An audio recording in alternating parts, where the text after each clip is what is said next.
Почитуван колега Зендели, подписниците на ова така наречена предлог одлука, не знам дали сонувале за вашите идни гласања, вашите идни изјаснувања во Комисијата за избори и именување, ама кога ја подпишувале, требало да имат во предвид уставното начело и деловничкото дека пратениците одлучуваат по сопствено убедување. Тоа првиот меѓу еднаквите најдобро би требало да го знае, но очигледно дека едно говори на јавни дебати, а друго прави кога некој ќе му се јави на телефон дека треба да ја одработи во доцните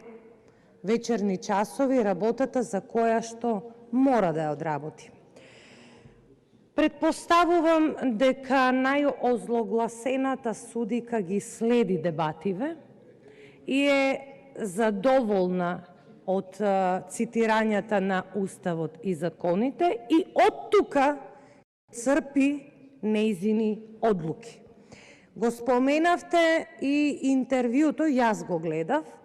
и се согласувам во потполност со тоа што го кажавте, што нашиот председател на собрание кажа на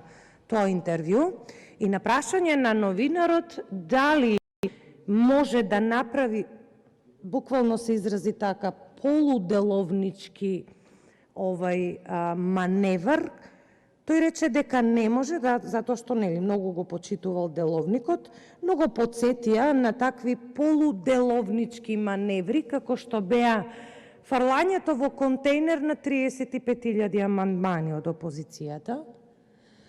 и го праша исто така зошто и која е причината што не се закажува Комисијата за избори и именување, а може да се закаже продолжението на комисијата,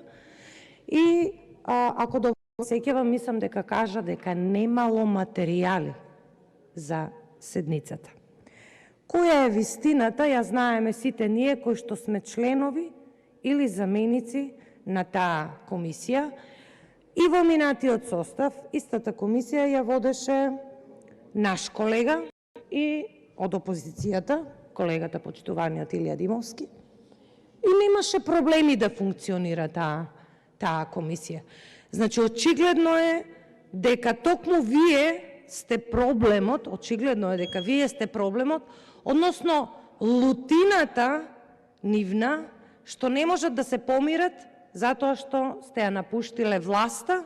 во моментите кога секој еден пратеник беше важен, па затоа прибегнаа и дури кон киднапирање на така наречените европски пратеници.